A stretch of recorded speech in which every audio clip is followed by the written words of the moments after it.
Hey, welcome back to No Hype Beer Reviews. Unless it's your first time, then welcome. Please consider subscribing. If you do, hit the notification bell, get all the updates. Here's today's video. It's a mystery beer. It's courtesy of Steven. Thanks so much, Steven. I really appreciate it. I hope you're doing well. It's Tuesday, and on Tuesdays I try to test my palate, and I do that in a lot of ways, but there is no way better than a mystery, right? Because I literally have no idea what this is, so I can't have any preconceived notions. So really excited. It's like the perfect thing to do for a Tuesday.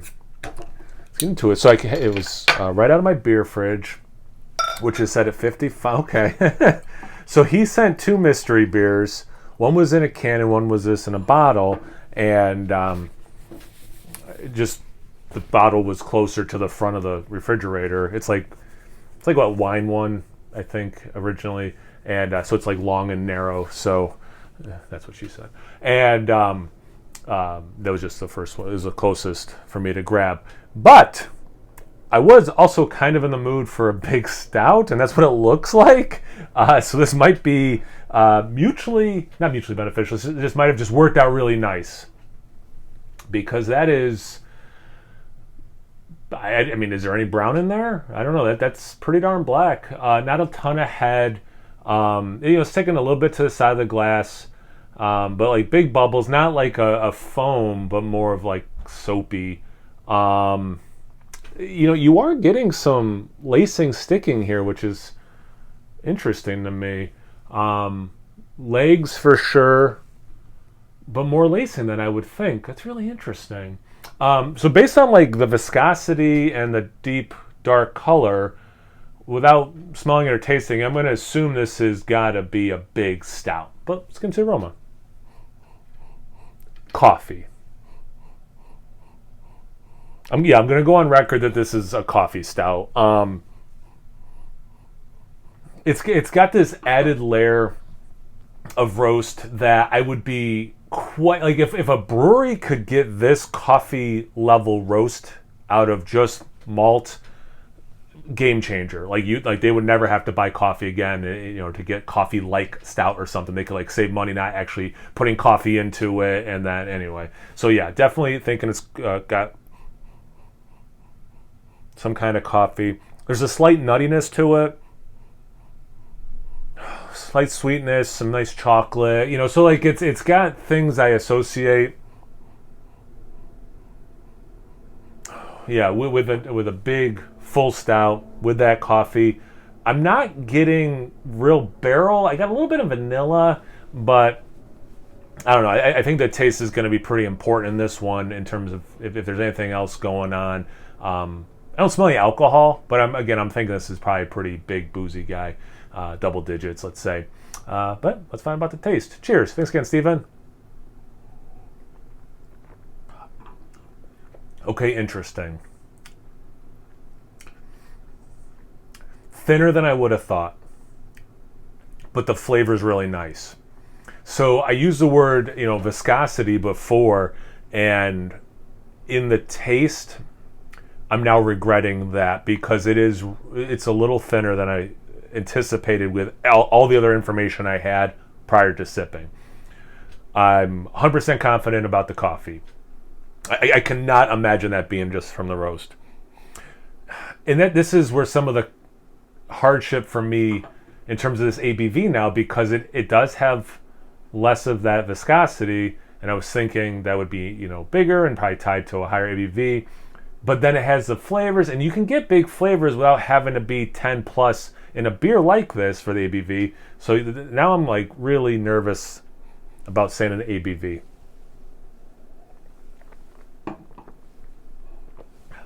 There's a little vanilla. I was hoping by doing this hand gesture it would make me think more correct thoughts.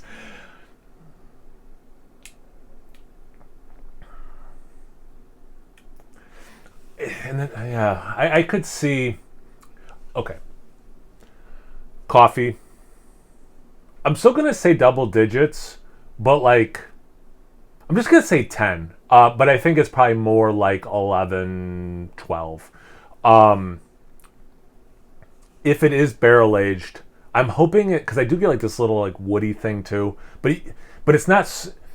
I've said this before in other reviews that weren't barrel aged. Like I get a woodiness, but it doesn't come across as barrel aged woodiness. Just more of not that I've like eat mulch, but like how mulch smells. It kind of tastes like that, that earthy thing. The vanilla kind of marshmallowy, some woody thing. All I'm saying is if this was barrel aged, I don't think for particularly long. I don't think the barrels were particularly wet. 'Cause I don't get like spirit. Man, I'm liking that. I mean, just as a huge coffee guy, I'm really liking this roasty aroma.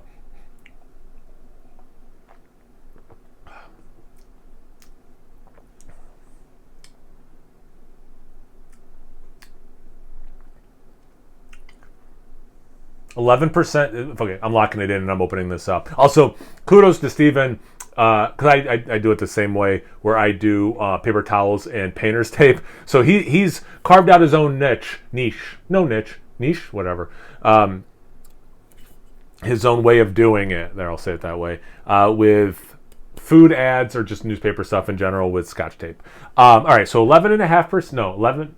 This is what I'm locking in as 11.5% coffee stout, lightly aged in barrels.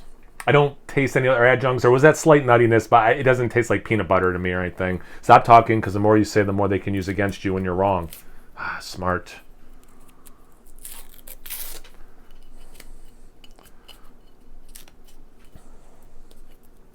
Found it. I found part of it. Oh, okay. Well, do I have one of these over here? Do I have this same beer? They're slightly different. Oh yeah, this one's in brandy barrels with all the extra stuff. All right, this makes a lot of sense. And you're like, okay, what makes sense? You haven't shown us. So it's Evil Twin, and I haven't had a beer from them in a while. I used to drink a lot of their beer. Anmas Todo Jesus, which I'm sure I'm brutalizing that. Malt beverage with cinnamon. Nope. Cacao nibs. I mean, I got the chocolate. I mean, but like, I didn't think it had the addition of chocolate or cacao nibs. Don't get me wrong. But like, I definitely said chocolate. Definitely got chocolate. Chili peppers. I don't get any of that. Coffee beans added. Yeah, I mean, that was the first thing I noticed. 12%. What did I land at? Did I say 11 or 11.5? Whatever. Because it's thin. And I talked about that a lot. So I feel pretty good about this. Does it have a date? Because I'm wondering, like, you know, I love these like Mexican style kind of stouts. So I'm wondering, I don't see an age on it, like a date on it. So even if you watch and you happen to, I assume you would since you sent it, happen to know how old this beer is, that'd be great. So, or maybe I'll try to get information from them before I post it. On a pilgrimage for immortal craft beer, we tripped on these heavenly cacao nibs, chili peppers, coffee beans, cinnamon, and vanilla. Wait. Okay, the front doesn't say vanilla, but the side does. Malt beverage with cinnamon, cacao nibs, chili peppers, and coffee beans. And the side says, and vanilla. So if the side's to be believed, I also said vanilla. So I think I did quite well. Although I did land on light barrel aging. Threw them in at created.